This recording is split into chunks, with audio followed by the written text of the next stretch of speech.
किस तरह के आपके एक्सपीरियंस रहे सावधान इंडिया को लेकर? सबसे पहले तो बहुत ही खुशी की बात है भाई, 4 साल पूरे हो गए हैं आज, और देखते देखते कब गुजर गए ये 4 साल पता नहीं चला। Very happy. सारे जितने दर्शक हैं, सबसे पहले तो उन्हें धन्यवाद भाई, क्योंकि आप नहीं देखते तो फिर हम क्या दिखाते। और दूसरा, congratulations to the whole team, जो टीम चैनल में बैठी है डे 1 से, जिन लोगों ने एक जनरल एंटरटेनमेंट चैनल पर ये क्राइम शो लाने की पहल की और 4 साल से लोगों का इंटरेस्ट बरकरार रखा। इसमें पर्दे पर तो हम दिखते हैं भाई, तो we take all the cake, but असली मेहनत जो पीछे लोग करते हैं, कॉन्सेप्ट सोचते हैं, कैसे दर्शकों को वापस जो है उसमें रिझाए रखें, उनका ध्यान बना रहे। So congratulations to that team, thank you to that team, and thank you all of you. Journey बड़ी मज़ेदार रही है, बहुत अच्छी रही है, बहुत कुछ सीखा है, बहुत सारे नए प्रशंसक बने, बहुत सारे बच्चे इस प्रोग्राम से जुड़े। जो कई एपिसोड ऐसे भी आते हैं हमारे जहाँ बच्चों को देखना चाहिए, बच्चों के साथ किस तरह की घटनाएं हो सकती हैं, हाउ टू सेव। बहुत सारे इंटरनेट पर जोक्स भी बने हमारे बारे में। सो ये एक जो है आपकी, ओ यस यस यस, वो बोलते हैं लोग कि जब से सावधान इंडिया देखना शुरू किया है दुनिया से विश्वास उठ गया है। पर उसके साथ साथ एक चीज़ जो हर आदमी जो भी मिलता है इस प्रोग्राम को लेकर के हमेशा कहता है कि सर थैंक यू, आपके प्रोग्राम से बहुत कुछ सीखने को मिला, बहुत अलर्टनेस आती है। सो उससे बड़ा कॉम्प्लीमेंट हमारे लिए कुछ नहीं हो सकता, क्योंकि वही उद्देश्य था पहले दिन से इस शो का, और टीम उस उद्देश्य से कभी भटकी नहीं। टीआरपीज के चक्कर में कभी कुछ सेंसेशनलिज्म नहीं किया, गरिमा बनाए रखी है। तो साथ बने रहिए, और 4 साल क्या 40 साल साथ चलेंगे। दिव्या जी, आप क्या कहना चाहेंगे? आपने रिसेंटली ज्वाइन किया है, तो आपका एक्सपीरियंस कैसा रहा? फर्स्ट ईयर है आपका। तो मेरे लिए तो दोनों तरफ का नज़रिया रहा, क्योंकि बतौर ऑडियंस देखा पहले मैंने सावधान इंडिया, और मुझे बहुत पसंद आता था। इस तरफ आकर, इनके साथ आकर, और एक होस्ट के नज़रिए से मुझे लगता है कि जहाँ भी जाती हूँ सावधान इंडिया सब बोलते हैं, और बहुत खुशी होती है ये देखकर कि सावधान को लोग इतना पसंद करते हैं, इतनी रीच है इस शो की।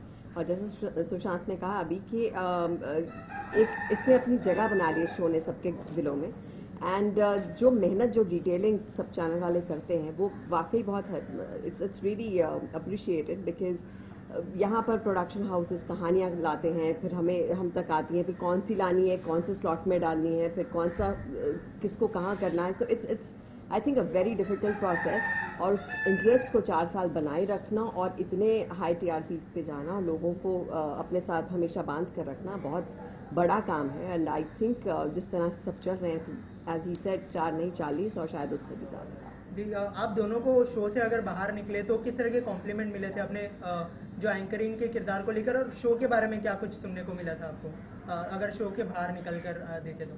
बहुत खूबसूरत फीलिंग आती है कि लोग आपकी आवाज़ को, आपके बोलने को बहुत सीरियसली लेते हैं। आप जो कहते हैं उसे बहुत ध्यान से सुनते हैं। जब आप कहते हैं सतर्क रहें, सावधान रहें, तो उसे बहुत सीरियसली लेते हैं। And that I think is a great responsibility first of all, और उस रिस्पॉन्सिबिलिटी को आप निभाते हैं और लोग आपको सुनते हैं, वो एक बहुत बड़ा हाई होता है। एंड आई थिंक इस मुकाम पर रहना एक बहुत खूबसूरत फीलिंग है। सुशांत जी, आप क्या कहना चाहिए? कॉम्प्लीमेंट्स तो बहुत सारे मिलते हैं भाई, जहाँ जाते हैं। आज पहले से एक एक्टर के रूप में पहचान थी, लेकिन आज एक अलग पहचान है, ख़ास सावधान इंडिया की वजह से।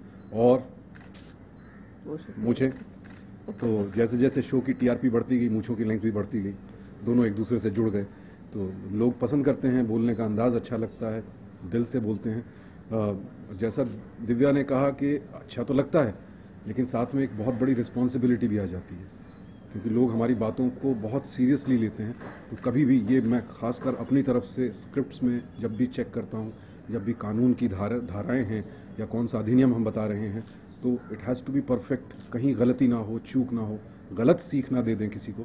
इस जिम्मेदारी का बहुत एहसास रहता है, और कोशिश यही होती है कि कोई भूल ना हो। फिर भी अगर कभी किसी ऑडियंस को लगता है कोई भूल चूक है, कभी कभी फीडबैक भी आता है, नहीं भी आया है तो भाई भूल चूक कोई भी हो, कृपया माफ़ कीजिएगा और बताते रहिएगा, क्योंकि शो आपका है, आप ही के लिए है। आप बताते रहेंगे तो हम लगातार और इम्प्रूवमेंट उसमें करते रहेंगे, and let us reach great Heights together. Sir, show कहीं ना कहीं लोगों को सावधान कर रहा है, लोगों के बीच में अवेयरनेस फैला रहा है, लेकिन कितना यकीन करते हैं आप कि कहीं ना कहीं एक जो क्रिमिनल माइंड है उनको भी कहीं ना कहीं कुछ सबूत दिए जा रहा है, किस तरह से क्राइम करना चाहिए, कैसे बचाया जा सकता है? ये सवाल जब से शुरू हुआ है प्रोग्राम तब से लोग पूछ रहे हैं, और मैं तब से एक्सप्लेन करने की कोशिश कर रहा हूँ कि भाई अगर लोग कुछ पढ़कर या देख करके एग्जैक्टली वही चीज़ सीखते जो कि आप दिखाना चाह रहे हैं, तो फिर धार्मिक ग्रंथ तो हर घर में हैं। आज तक तो सारे साधु नहीं बने। प्रोग्राम हम दिखाते हैं तो उसमें ये भी तो दिखाते हैं कि अंत में क्रिमिनल पकड़ा गया, या जो विक्टिम है उसने फाइट बैक किया, वो भी तो दिखाते हैं। लेकिन जिसकी मानसिकता ही आपराधिक है, वो तो रामायण पढ़ते वक्त भी यही देखेगा कि रावण से चूक कहाँ हुई, क्यों मारा गया। तो उसकी जहनियत को आप नहीं बदल सकते। जहनियत प्रोग्राम नहीं पैदा करता है, जहनियत देखने वाले की होती है। जिनको अच्छी बातें सीखनी है वो अच्छी बातें सीख रहे हैं। कोई क्रिमिनल है तो वो तो किसी भी चीज़ से क्रिमिनल, वो अगर एक बिल्डिंग भी देखेगा तो ये नहीं देखेगा कितनी खूबसूरत बिल्डिंग है, ये देखेगा इसमें चढ़ने का रास्ता कहाँ से है। तो वो अपनी मानसिकता के हिसाब से सोचता है, उसे आप नहीं रोक सकते। वो लॉ एंड ऑर्डर का प्रॉब्लम है। हमारी ये कहीं कोई कोशिश नहीं होती कि किसी को ये दिखाएं कि भाई आप क्राइम करके साफ बच निकले। क्राइम डज नॉट पे, ये हमारे शो का मैसेज है। And you can fight back, ये हमारे शो का उससे भी बड़ा मैसेज है। उतने की जिम्मेदारी हमारी है। देखने वाला क्या सीख रहा है, ये जिम्मेदारी तो सर देखने वाले को ही लेनी पड़ेगी। तो क्या लगता है कहीं ना कहीं जो क्राइम के जो मुद्दे हैं क्राइम के कहीं ना कहीं कम होते नजर आ रहे हैं भारत में? नहीं, देखिए, हमारे यहाँ सबसे बड़ी प्रॉब्लम जो है, और ये इस पर किस पर उंगली उठाई जाए बड़ा मुश्किल काम है। कन्विक्शन रेट जो है अदालतों में, वो हम सब जानते हैं बहुत कम है।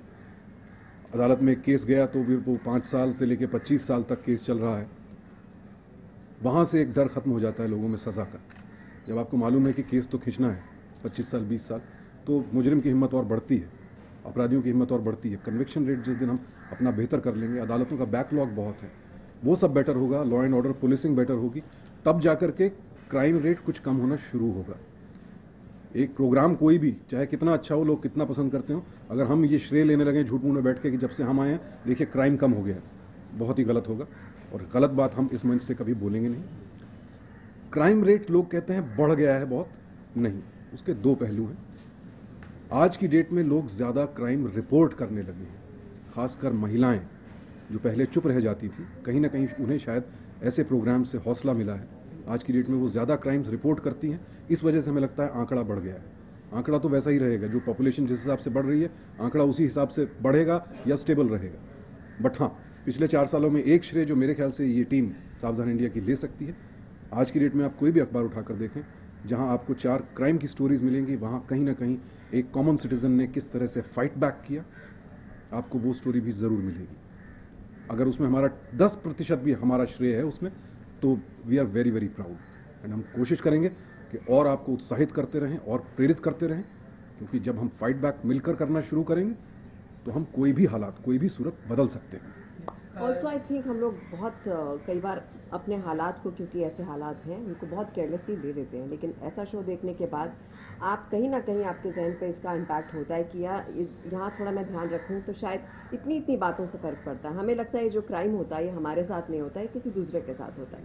So I think we have to be very careful, चाहे छोटी सी चीज़ हो, चाहे घर की बात हो, चाहे आपके आसपास के। आजकल ये प्रमोट कर रहे हैं हम लोग, सावधानी आपकी सुरक्षा अपनों की। तो अगर आप सावधान रहेंगे, भले ही आपके लिए हो, भले अपने अपनों के लिए हो, लेकिन उससे क्या होगा, क्राइम अगर बढ़ नहीं रहा है, मतलब घट नहीं रहा है, तो बढ़ेगा भी नहीं। And you will just be careful about your self. तो अपनी सेल्फ सिक्योरिटी रखना, अपने आसपास को अवेयर करना, आई थिंक ये शो बहुत हेल्प करता है उस मामले में। सुशांत जी, 4 साल हो गए शो को, तो आपने शो शुरू होने से लेकर अब तक खुद में क्या डिफरेंस महसूस किया? हाँ, बहुत डिफरेंस है भाई। इनको कुछ नहीं हुआ। जब शुरू किया था तब एक्चुअली ये सच बात है कि जो मैं अवेयरनेस की सीख, चैनल से स्क्रिप्ट आती है उसमें कुछ अपने शब्द भी ऐड करते हैं, लेकिन उसमें जो अवेयरनेस की सीख लिखी होती थी वो मैं बोलते वक्त मुझे रियलाइज़ होता था कि अरे यार, ये गलतियाँ तो मैं भी करता हूँ। बिना कंफर्म किए दरवाज़ा खोल देता हूँ, क्योंकि मालूम है आपको कि 9 बजे हैं तो अच्छा इस समय तो जो है मेड आई होगी, उसके ही आने का टाइम है, तो आपने खोल दिया दरवाज़ा। लेकिन वो ज़िंदगी में एक ही बार होगा कि उस दिन मेड नहीं होगी, कोई अपराधी वहाँ खड़ा होगा। लेकिन उसके लिए सतर्क तो ज़िंदगी भर रहने की ज़रूरत है। हादसा रोज़ रोज़ नहीं होता और पूछ कर नहीं होता, और पड़ोसी के साथ नहीं होता है, क्योंकि मैं भी किसी का पड़ोसी हूँ। पड़ोसी को लगता है पड़ोसी के साथ होता है, मैं भी किसी का पड़ोसी हूँ। ये सीखना होगा। तो ये सब चीज़ें सीखी, और अलर्टनेस का लेवल काफ़ी बड़ा है। ऐसा नहीं कि ज़िंदगी फूल प्रूफ है भाई, धोखा देने वाले भी कमाल के हैं। तो बट हाँ, अब जल्दी से भरोसा नहीं करता हूँ किसी पर। जैसा लोगों ने कहा कि किसी पर यकीन नहीं होता, तो अच्छी बात है भाई। आंख बंद करके धोखा खाने से तो बेहतर है कि यकीन ना करो, फूंक फूंक के कदम रखो, लोगों को विश्वास जीतने दो। विश्वास कोई ऐसे मिठाई की प्लेट थोड़ी भाई कि किसी को भी थमा दिया। सो हाँ, बहुत फ़र्क पड़ा है। मैम आपसे जानना चाहेंगे, आप एक वुमेन है तो आप कितना कुछ प्रोटेक्टनेस एक महसूस करती है आसपास अपने एनवायरनमेंट में, अपने सराउंडिंग में, शो को लेकर या फिर आसपास जो ये वुमेन्स हैं उनको लेकर? रुको इसके लिए चलने दो। आई फील पर्सनली अगर मेरी बात करें तो मैं बहुत मामलों में कई चीज़ें फॉर ग्रांटेड ले लेते हैं। जैसे जैसे कहानियाँ मेरे सामने आती गई और उनको मैं देखती गई, उनके बारे में सुनती गई, कहीं ना कहीं सबकॉन्शियस लेवल पे आप बहुत अवेयर हो जाते हैं और वो चीज़ें आप अपने आसपास भी फैलाना शुरू करते हैं। Now I make it a point कि मैं कहीं कुछ देखूँ, और मुझे लगता है क्राइम ज़रूरी नहीं कि आप सिर्फ मार कुटाई, रेप या इन सब की बात करें। क्राइम एक छोटे इमोशनल लेवल पे भी हो सकता है। Like there was a story that I was watching जिसका बहुत बड़ा इम्पैक्ट रहा मेरे पे, जहाँ पर एक माँ जो थी वो अपने बच्चे को बहुत स्ट्रिक्ट थी उसके प्रति, और वो बच्चा खुल के बात भी नहीं कर पाता था। So it was a very disturbing story for me and I could not get it out of my mind. लेकिन एक चीज़ मेरे जहन में आ गई कि मैं कहीं भी ऐसा कुछ बच्चा देखती हूँ या कुछ देखती हूँ या किसी पेरेंट को ऐसे देखती हूँ, फटाफट से मेरे दिमाग में आता है कि इनको बोल दो। सो वो अलर्टनेस क्या है, आप कई बार रियलाइज़ नहीं करते आप क्या एब्जॉर्ब कर रहे हैं एक अच्छी कहानी से, एक अच्छे मैसेज से, लेकिन it definitely reflects on you and the people who are watching it. So that has really helped. दूसरा, मुझे एक चीज़ बहुत स्ट्रॉन्ग ये लगती है कि हम अपने लिए सतर्कता, हम अपनों के लिए सतर्कता या सावधानी की बात ज़रूर करते हैं, लेकिन सोसाइटी में जो है हम लोग जो है मुंह जो है उस तरफ मोड़ लेते हैं कि कौन इसमें फंसे। और आई थिंक क्राइम बहुत कम हो सकता है अगर आप एक दूसरे के साथ हों। कुछ आपके साथ गलत हो रहा है तो बाकी लोग, क्योंकि उनके साथ गलत नहीं हो रहा है, मुंह मोड़कर चले जाते हैं कि कौन फंसे। सो आई वुड से कि थोड़ा सा अगर फंसना पड़े तो किसी की मदद कर सकते हैं तो करिए, उससे बहुत फ़र्क पड़ेगा। एक इंसान जो आवाज़ निकालना चाहता है या बुलंद करना चाहता है वो अकेला नहीं फील करेगा। सो वो डर निकल जाएगा लोगों का अगर एक साथ सब आएंगे। सो आई थिंक ये शो हमें सतर्कता ला रहा है, अवेयर कर रहा है। कहीं ना कहीं हम एकजुट होकर टीम बन रहे हैं, लेकिन all I would want is that society should really get together and stand up for each other. That's very important. इसके अलावा आप दोनों से जानना चाहूँगा, आपने दोनों मीडियम में काम किया है, छोटे पर्दे पर और बड़े पर्दे पर, तो क्या डिफरेंस महसूस किया आपने दोनों मीडियम में? सुशांत जी। टीम बन रहे हैं, लेकिन all I would want is that society should really get together and stand up for each other. That's very important. इसके अलावा आप दोनों से जानना चाहूँगा, आपने दोनों मीडियम में काम किया है, छोटे पर्दे पर और बड़े पर्दे पर, तो क्या डिफरेंस महसूस किया आपने दोनों मीडियम में?